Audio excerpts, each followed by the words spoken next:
The night before the prince's wedding, he disposed of a group of veteran shadow guards. Some were given poisoned wine, others exiled to the borderlands. When my turn came, he polished the dagger he never let leave his side and asked, 11, what do you want? I knelt on the ground and asked him for a small shop in the south of the city, and the antidote to the deadly poison in my body. I had stood by his side for 8 years. I had blocked arrows for him, tasted poison for him, and warmed his bed on cold nights. Now, I no longer wished to utter vows of dying for my lord. The night before Regent Peizheng's wedding, he purged the shadow guard camp as was the custom. The entire camp knelt on the ground. Those with old wounds, those a little older, those who had succumbed to mortal desires and formed attachments during missions, all were on the purge list. The punishments were simple: poisoned wine or exile to the bitter cold wastelands of the far north. Cries and pleas for mercy echoed endlessly. Some even tried to cling to Peizheng's legs, shouting, "Have mercy, my lord." I knelt in the shadows at the back of the line, my head bowed, counting how many people were left before me. I even calculated in my heart, if given poisoned wine, could I beg for a faster-acting one to spare the pain? When my turn came, Peizheng sat on a grand wooden chair, holding a handkerchief that looked unusually white in the dim light, polishing his ever-present dagger casually. He lifted his eyelids slightly, his gaze falling on me. 11, you have followed me for 8 years. What reward do you desire? A sudden silence fell over the camp. Perhaps it was because I was the longest surviving shadow guard, and the one who had blocked the most blades for him. Everyone thought I would beg for a favor, to stay in the prince's mansion as a stewardess, or boldly, to ask for the status of a concubine. After all these years, I was the only woman allowed to serve him up close. I kowtowed, my forehead touching the cold bluestone floor. I beg my lord to grant your subordinate the antidote to the Qianji poison, plus that shabby tofu shop in the south of the city. Peizheng's hand polishing the dagger froze. For the first time he looked at me squarely, his eyes filled with a hint of sarcasm and surprise. You want to sell tofu? It was as if he had heard the funniest joke. Away from the mansion, can someone like you survive? He said the word someone like you very softly. I understood. In his eyes, a weapon that only knew how to kill, cast into the mortal world, was nothing but scrap iron. I did not argue, only remained prostrate on the ground. Your subordinate wishes to try. I beg my lord to grant this wish. Flashing through my mind was the scene from 8 years ago, when I took the first poisoned arrow for him. He held the trembling me in his arms, his eyes red as he said, I will never fail you. I had just turned 15 then, and I believed him wholeheartedly. Now he was about to marry Lu Ruyan, the prime minister's daughter, a woman like a cloud in the sky, and the residual poison in my body gnawed at my bones every rainy day. I was worse than mud. Peizheng stared at me for a moment, seemingly finding the matter tedious. He casually took a small green porcelain bottle from his sleeve and threw it in front of me. The bottle rolled twice on the ground and stopped at my hand. Then a land deed fluttered down. If that is your wish, be gone. His voice returned to its usual coldness, and he did not look at me again, continuing to polish his cold, gleaming dagger. If you die outside in the future, do not say you came from my mansion. Thank you for my lord's grace. I picked up the porcelain bottle and the land deed, tucked them into my arms and kowtowed 3 heavy times. These 3 kowtows, thanking him for sparing my life, for granting the medicine, and mourning these 8 years of my life. The night I got the antidote, Peizheng sent for me as usual. Not out of love but because he had long been used to my presence. On the eve of every great event, he was always suspicious and anxious. Only with me by his side could he sleep soundly, because I was the best human shield. Even in bed, I could detect the slightest movement outside the curtain in an instant. The red candles in the curtain had burned halfway. He vented the pent-up pressure and the excitement of soon seizing power, while I lay with my eyes open, staring at the golden tassels hanging from the bed curtain, silently counting the hours in my heart. 1, 2, 3. My body was covered in scars, big and small, sword wounds, arrow wounds, and traces of fire burns. Every single one was left to save his life. Peizheng's fingers traced the most hideous scar on my back, the one torn by an enemy's barbed spear 3 years ago when I rescued him from a siege. He held the blood-soaked me in his arms, his hands shaking uncontrollably, his eyes red as he vowed to seek out the best doctors in the world to heal my scar. Now his cool fingertips glided over the raised ridge of flesh, no trace of pity in his touch. Instead he frowned. "It's a bit rough," he commented lightly, his tone laced with a hint of disgust. "Ruyan's skin is well nurtured, like the finest white jade. When you leave in the future, cover this up. Do not frighten others." My heart jolted violently. Once a medal of honor, now a flaw in his eyes. Once a life-saving grace, in the face of the upcoming soft beauty, reduced to just 2 words. Rough. I dodged his touch imperceptibly, got up to pick up the clothes on the ground. I had just fastened my belt when Pei Zheng's gaze fell on a wooden hairpin on the head of the bed. It was an extremely ordinary peachwood hairpin, crudely made, worth only a few coins. 5 years ago, on the Lantern Festival, we had disguised ourselves as a poor couple to escape pursuit. He had bought it for me at a street stall to pin up my hair. He said, "I wrong you, I will make it up to you with the finest golden hairpin in the future." I had worn this wooden hairpin for 5 years, cherishing it as a treasure. It was the only thing I owned that could be called a gift. "Why do you still keep this shabby piece of wood?" Pei Zheng glanced at it, indifferent. "Throw it away. Ruyan is the daughter of the Prime Minister's mansion, with discerning taste. If she sees such a cheap thing in my mansion, she might laugh at me for mistreating my servants. If word gets out, it will tarnish the mansion's reputation." He spoke as if it were the most natural thing in the world. I finally understood. In his heart it was not just a hairpin, but the past we had shared through hardships. Now that he stood at the height of power, about to marry a noble lady from a prominent family, his shabby, humble past was a stain he wanted to erase. The so-called affection, in the face of power and dignity, was worthless. "Yes, my lord." I picked up the wooden hairpin, and in front of him I squeezed it slightly with my fingers. A crisp crack. The hairpin broke into 2 pieces, just like the last of my longing for him. I threw the broken hairpin into the wastepaper basket. "Rest assured, my lord. Your subordinate will not let such trash sully the princess's eyes." Pei Zheng seemed quite satisfied with my action, not detecting the sarcasm in my words. "Lu's daughter is delicate, cannot stand the smell of blood." When he was done, he put on his robe and stood up, his back to me, his voice a little lazy. "Before you leave, tell the steward to change the incense in this room, to get rid of your scent. Replace it with storax incense. Ruyan likes that." My hand, which was dressing, froze. Then I fastened my belt neatly and replied in a low voice, "Yes, my lord." This was Pei Zheng. He never thought himself cruel. In his view, cleaning the bed before marrying his official wife was a sign of respect for the new bride. As for whether the old lover's heart would break, it was never a consideration of his. Returning to the Shadow Guard quarters, I began to pack my bags. In truth, there was nothing to pack. Besides a few sets of black martial attire for changing, there was only a blunted short blade. It had followed me for 8 years, tasted the blood of countless people, and now, like me, it was time to retire. I threw all the black clothes symbolizing the identity of a shadow guard into the brazier. The fire danced, reflecting my pale face, which had not seen the sun for years.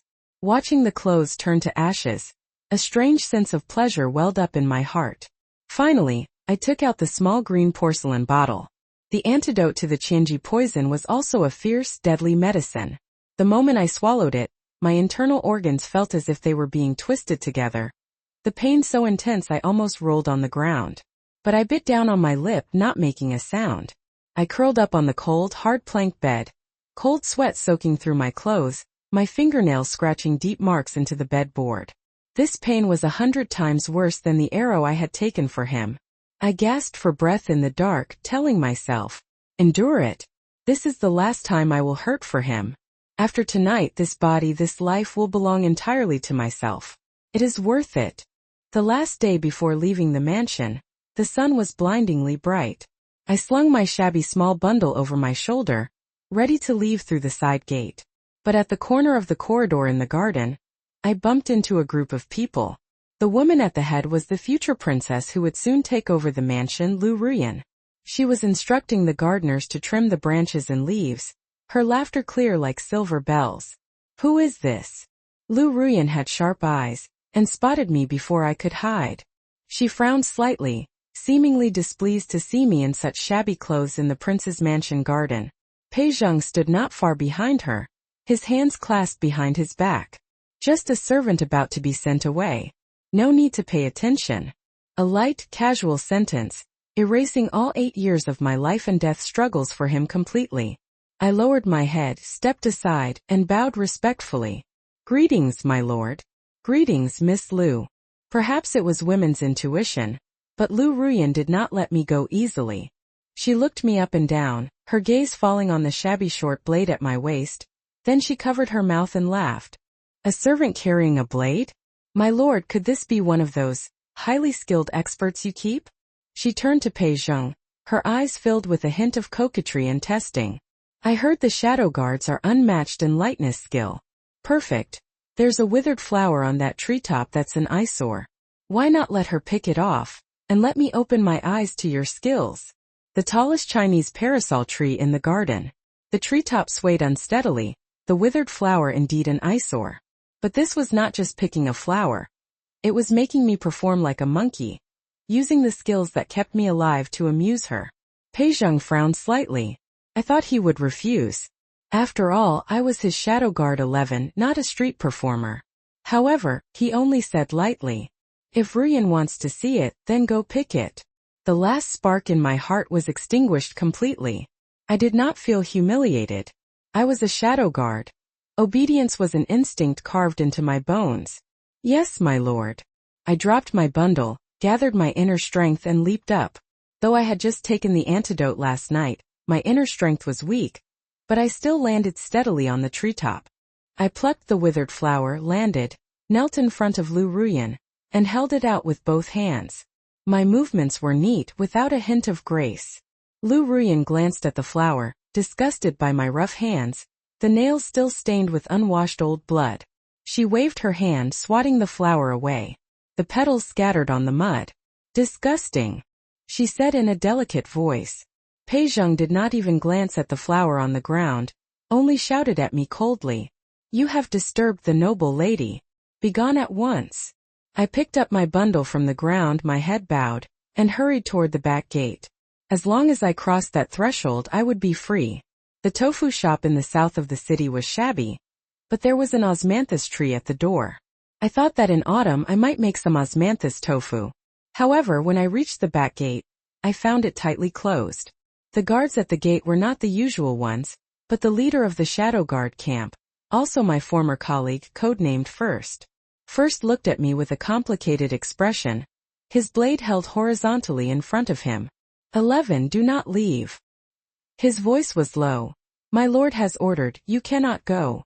I froze in place, turning back in disbelief. Pei Zheng had not followed.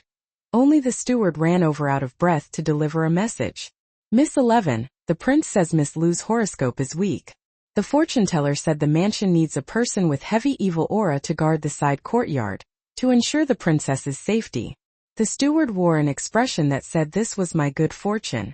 The prince says it would be a waste for someone with your killing skills to sell tofu. Instead, he will grant you the status of a concubine, to live in the small courtyard by the west corner gate. You will not need to serve anyone on a daily basis, only guard the courtyard. I only found it absurd.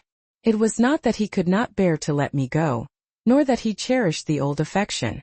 It was merely because of a nonsense sentence from a fortune teller, because his new princess needed an object to ward off evil spirits for the mansion. And I was to be imprisoned in that west corner gate, where the sun never shone, to be a living corpse? I want to see the prince.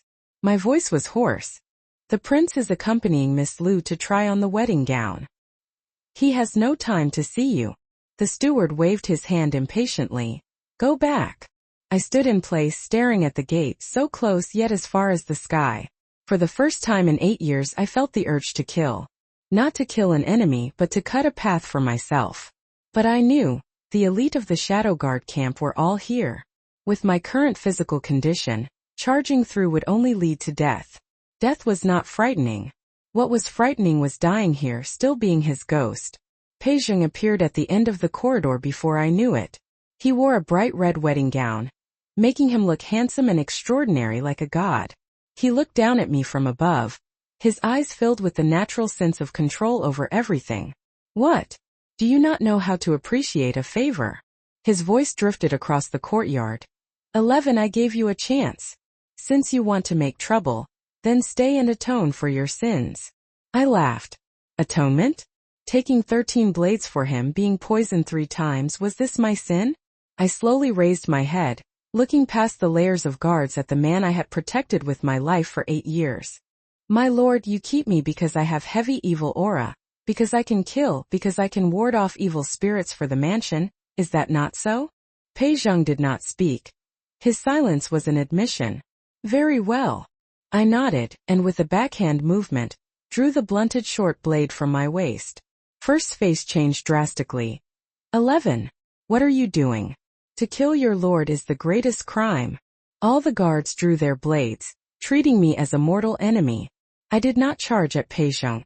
I only looked at him, and with a sudden twist of my wrist, pointed the blade at my left shoulder. There lay the acromion, the lifeblood of a martial artist. A sharp sound of blade piercing flesh. The sound of the blade sinking into my flesh was unusually clear in the silent courtyard. Blood spurted out instantly, splattering on the blue bricks on the ground, and blurring my vision with red. Agony surged through me, but I did not even furrow my brow. I twisted my wrist hard. Ruined. Completely ruined. I let go of my hand, the blood-stained blade falling to the ground with a crisp clatter. My face was as pale as paper, my body swaying unsteadily, but I still stood straight. Looking at Pei Zheng in the distance, his face stunned, his red wedding gown seemingly stained with the smell of blood, my voice was as light as the wind. My lord, now 11 is a useless person. This evil aura. I'm afraid it can no longer ward off anything. Can you let me go now? Pei Zheng was shocked by my blood. Or rather shocked by this resolve. He had probably never imagined that the 11 who only knew how to kneel and say yes, would rather cripple her martial arts than be his caged bird any longer.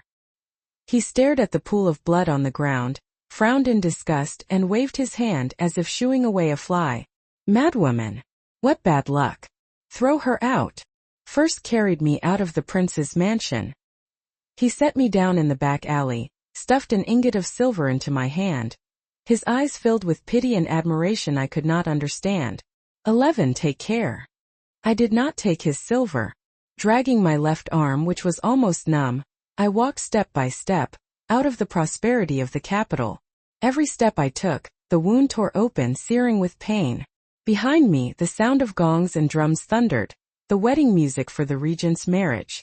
And I, facing the setting sun, walked toward my tofu shop. I settled down in a small town in the Jiangnan region. No one here knew Shadow Guard 11, only a foreign woman named Ayu. I used my savings to take over the shop, and truly began to sell tofu. First it was extremely difficult. My left hand was useless, unable to lift heavy objects. My right hand, though strong, was only used to holding a blade, not a millstone. The tofu I made was either too tough or fell apart. But I did not give up. Just like when I first learned martial arts, I summoned all my resolve and perseverance. Next door was a blacksmith shop. The blacksmith was named Zhao. A burly man with bulging muscles, looking fierce but in truth a gentle giant.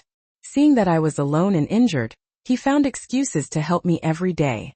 Sister Ayu, this water vat is too heavy. Let me do it. Sister, the soybeans need to be soaked thoroughly to grind well. Let me keep an eye on them. His hands were large, his palms covered in calluses yet warm. Nothing like Pei Zheng's hands, always cold, always calculating. 3 months later. Early morning, the sky just beginning to lighten. I lifted the cloth cover, and in the rising steam, a slab of tender, smooth tofu lay before my eyes. I did it. I cut off a piece, drizzled it with soy sauce and sesame oil, and brought it to Zhao, who was sweeping the floor at the door for me. Taste it. Zhao looked flattered, wiped his hands on his faded front garment, and took it carefully. He took a big bite, burning his mouth, making him grimace, yet he still gave a thumbs up and mumbled, "Great! Delicious!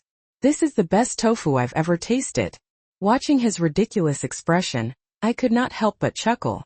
In the reflection of the water vat, I saw my smile. one I had not seen in a long time. Though there was a faint scar at the corner of my eye, and my complexion was not what it used to be, the lifeless gloom in my brows and eyes was gone.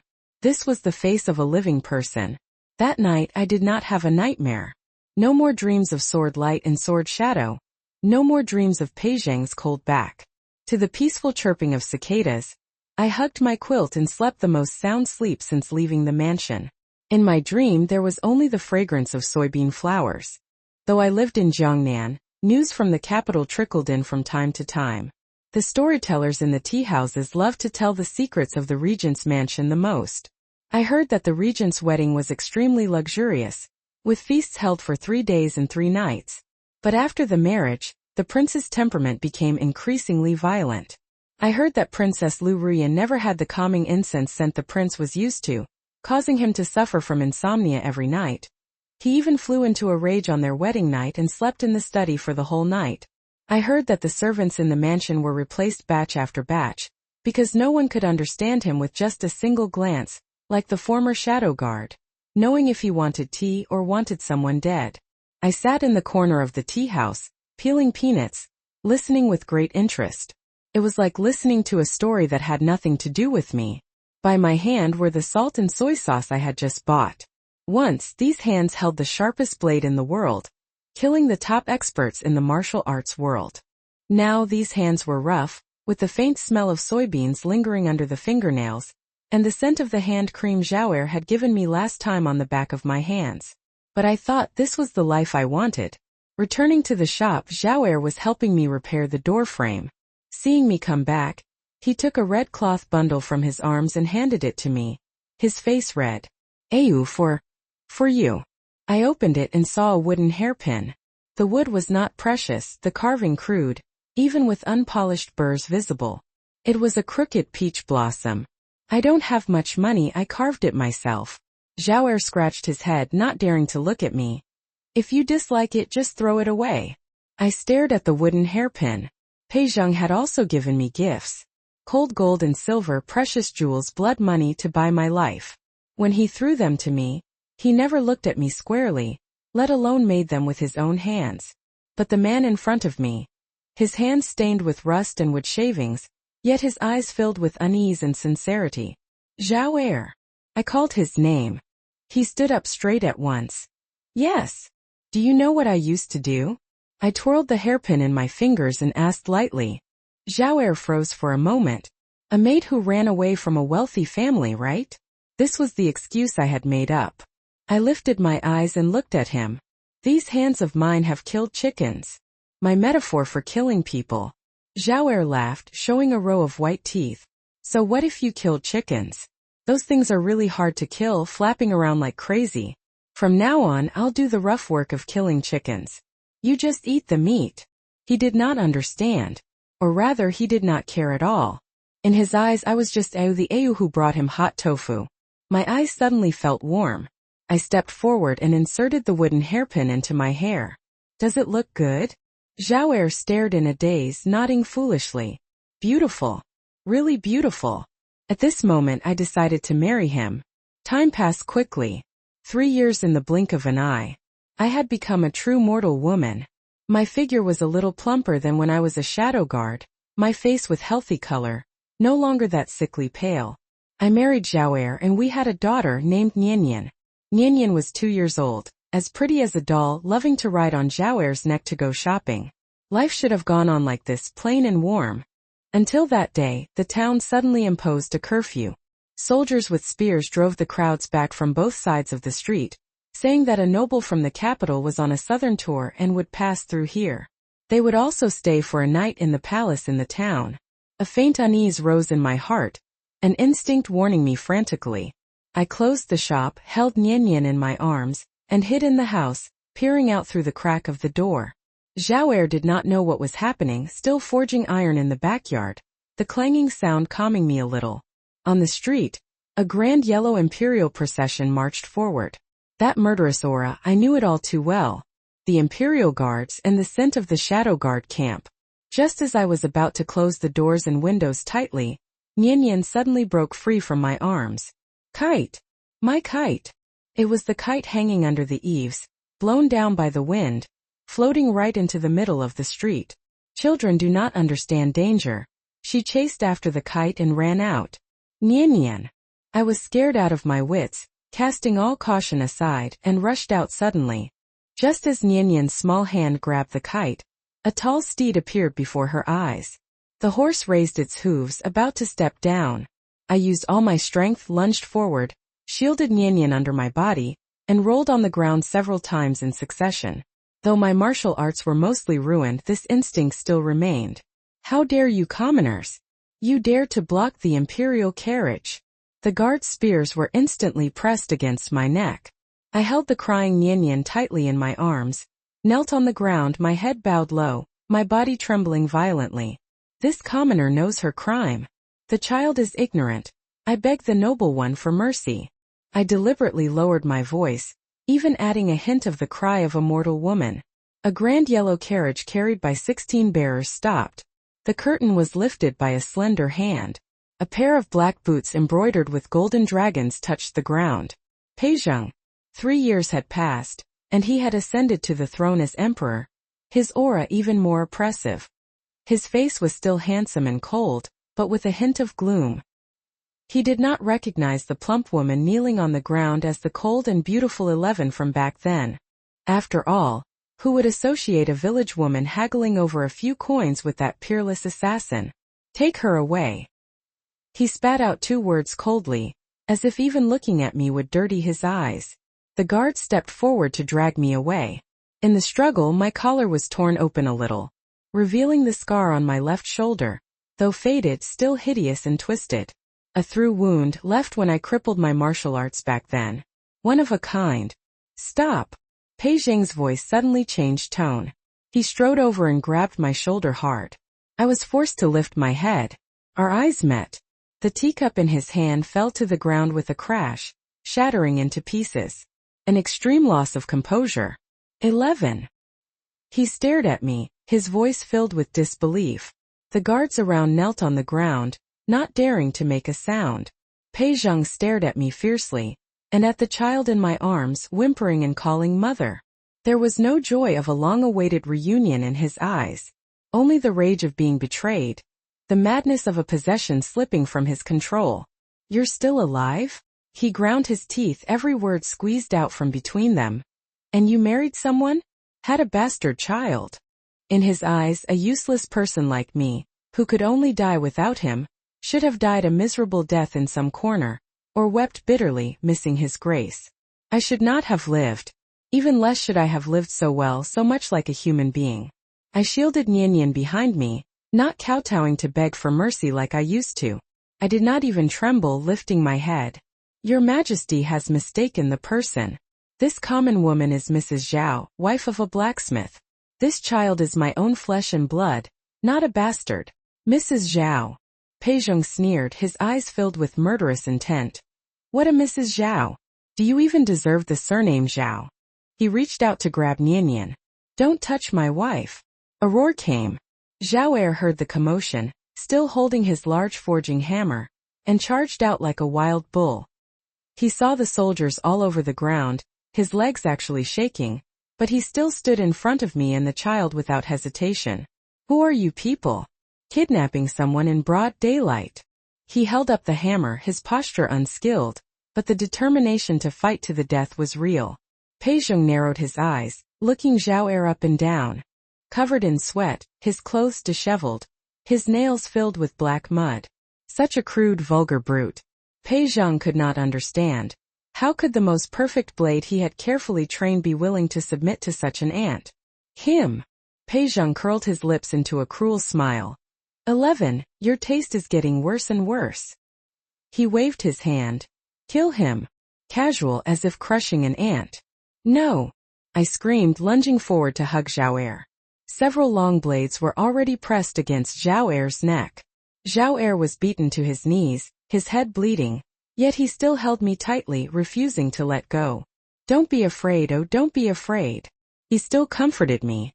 I lifted my head, staring at Peizheng fiercely, my eyes red. Your Majesty, you are the son of heaven, ruler of all. Why bother with a commoner? As long as you spare him, I will go with you. watching me beg for mercy for another man. The gloom in Pei Zhang's eyes grew thicker and thicker.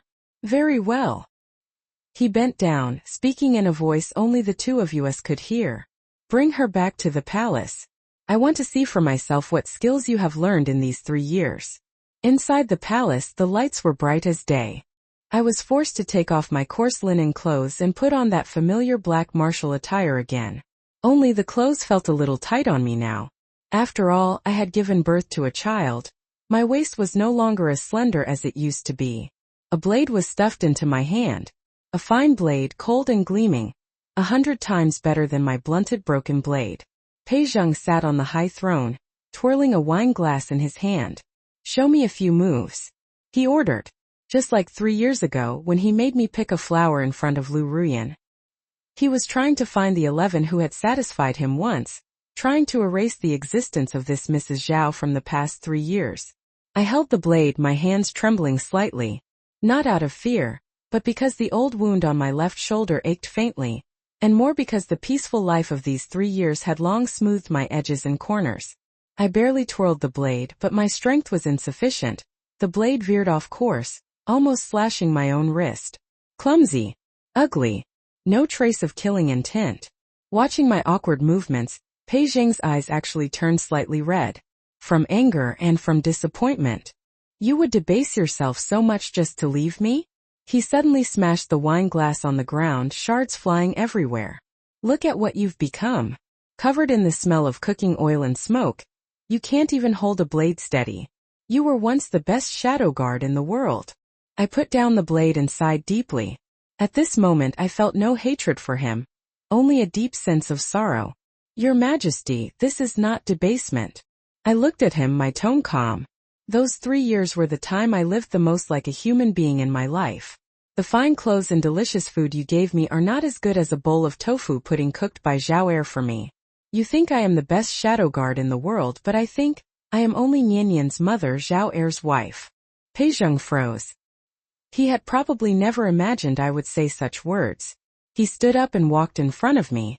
Suddenly, he let go of his imperial airs, grabbed my wrist, his tone even filled with entreaty and weakness. Come back to me. Ruyan. The Empress does not understand me. She only knows how to be jealous, only knows how to ask for rewards. Only you understand my eyes, only you can stay with me when I cannot sleep. I will make you a noble consort. That child. I can keep her too, treat her as my own. As long as you forget that blacksmith, and become the old 11 again. This was the Emperor's compromise. Once the old 11 would have been moved to tears. But I only pulled my hand back gently. My movements firm, no hesitation. Your Majesty, what you miss is not me, but an obedient dog. And once a dog has tasted the taste of freedom, it will never be willing to go back to the cage for meat again. A loud slap. Before Pei Zhang could lose his temper, the door was suddenly pushed open. Lu Ruyan, dressed in a phoenix robe, stormed in a rage. She was followed by a group of nannies and palace maids, with an imposing entourage. Along the way, she had obviously heard the news that the Emperor had brought back a common woman. When she saw my face clearly, her exquisitely made-up face twisted instantly. So it's you, this lowly maid. Old and new hatred surged in her heart. She remembered the shadow guard who had picked the flower for her 3 years ago. Empress Dowager. I did not kneel, only called out lightly. How dare you? You dare not kneel when you see your Majesty the Empress. Lu Ruyan pointed at my nose and cursed. Your Majesty, is this the woman you brought back? Covered in the stench of poverty, and with a bastard child, are you not afraid of dirtying the ground of the palace? She turned to the nanny behind her and shouted. Slap her face for me. Teach her some manners. Pei Zhang stood right beside her, watching coldly. He did not stop her. He was waiting. Waiting for me to beg him for help, waiting for me to, for the sake of survival, kneel at his feet again like before, seeking his protection. This was his imperial trickery, his punishment for me. The burly nanny rolled up her sleeves and strode toward me viciously. She raised her hand, a slap about to fall. Just as the slap was an inch away from my face, I moved. Though my inner strength was gone, though my swordsmanship was rusty, the instinct to kill was carved into my bones. I did not dodge but raised my hand and grabbed the nanny's wrist precisely. Not with brute force but with skill. A crisp crack.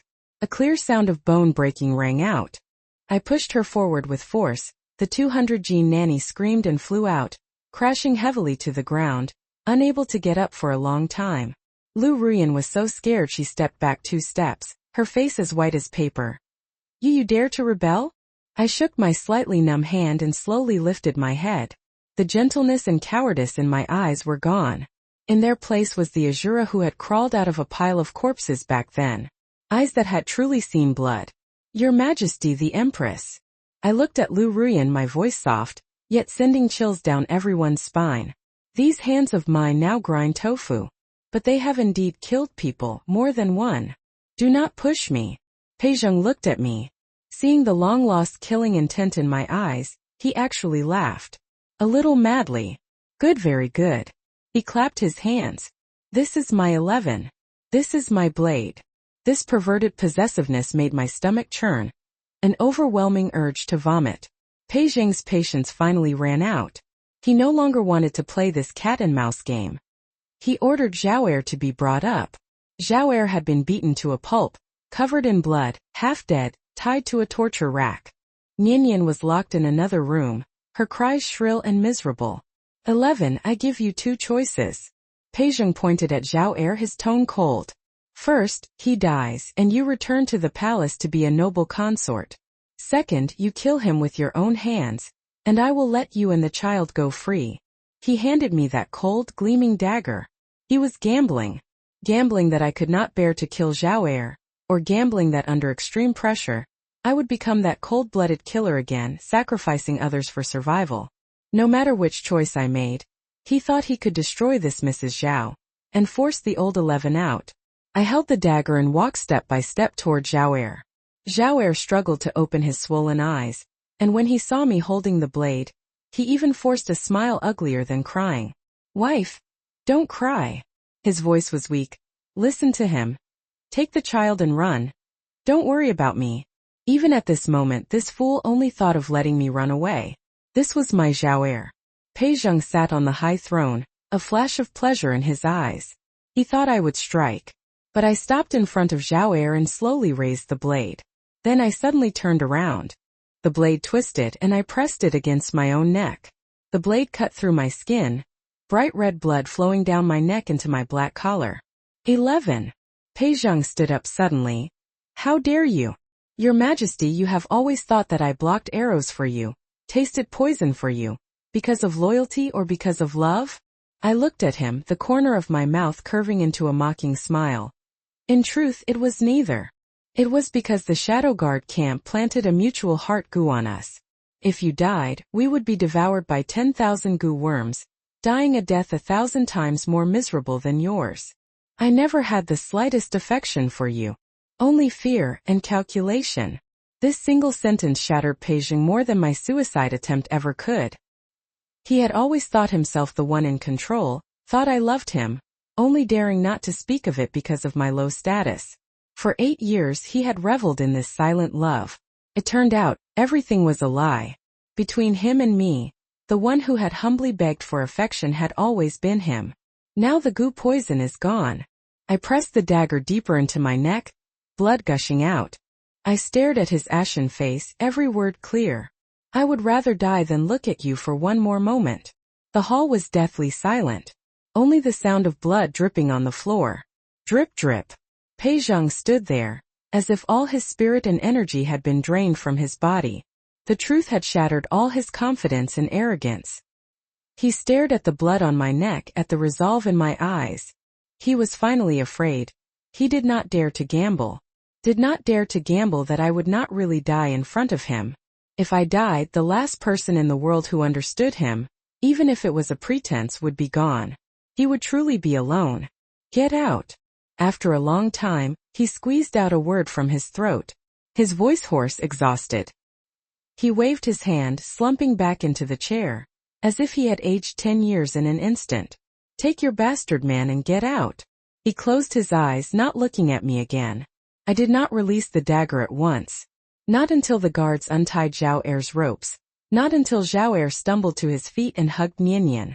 Only then did I slowly lower the dagger. Thank you for your majesty's great grace. Still those 5 words. But this time no respect at all, only relief. I threw down the cold, gleaming dagger stained with my own blood. I helped the blood-soaked Zhao up. Zhao held Nian in one arm, and wrapped the other tightly around my waist. We supported each other step by step, walking out of the palace gate. Outside the gate, the sun was so bright it stung the eyes. But I knew we had finally stepped into the sunlight. Behind us came the sound of porcelain shattering, and the emperor's angry and desperate roar. But I did not look back. Zhao asked me, "Does it hurt?" I smiled. "No. Let's go home and make tofu for you." Another 5 years passed. Zhao and I moved to another place, a small coastal town further south. The wind here was strong but also free. Zhao's blacksmith shop business flourished, and he even took on 2 apprentices. I also opened a larger tofu workshop, and Nian had started learning to make tofu with me. Rumors from the capital still drifted in occasionally. I heard that the emperor had become more diligent in governing, launched major reforms, and was a rare wise ruler. But also more withdrawn, more cold-blooded. I heard that he had dismissed many concubines from the harem. Even the Empress Lu Ruyan was neglected, spending her days fasting and praying to Buddha. I heard that in the imperial study, no longer hung famous calligraphy and paintings, but a blunted broken blade, and a blood-stained dagger. No one dared to touch them, no one dared to ask about them. Some said the emperor was missing a deceased general. Only I knew. He was missing a shadow he had killed with his own hands. That shadow's name was 11. That shadow had been left behind in that rainy night 8 years ago. Winter, the sea wind howled. But the house was warm and cozy. The fire in the charcoal basin burned brightly, with sweet potatoes that Zhao had specially roasted for me on top. The fragrance filled the air. I sat in a rocking chair, looking at the chilblains on my hands from years of toil, and the fine wrinkles at the corners of my eyes. Ugly, but my heart was infinitely content. Zhao brought over a bowl of freshly cooked fish soup, smiling foolishly. "Wife, drink it while it's hot." Nian pounced into my arms, smearing me all over with ash. I stroked Nian's head and took a sip of the hot soup. So fresh it made my eyebrows tingle. Snow began to fall outside the window. I got up and closed the window, shutting that distant, cold capital completely outside my memories. The former Shadow Guard 11 had long since died. Now I was just an ordinary person, living clumsily and passionately in this cold world. My name was Ayu. From Shadow Guard 11 to mortal Ayu, I finally understand that destiny is never a fixed chain, but the courage to break free. Shedding the identity of a tool and letting go of the desire to depend, I find the authenticity of living for myself in the trivialities of mortal life. Marriage is never a cage of dependence, nor is life an instrument defined by others. I cut the chains of power, abandoned false favors, and accompanying sincerity in ordinary days is the best way to rewrite destiny. Destiny means transforming from a helpless puppet to a person who steers their own life. The past sword fights are all prologues. Only choices loyal to oneself can illuminate the days ahead.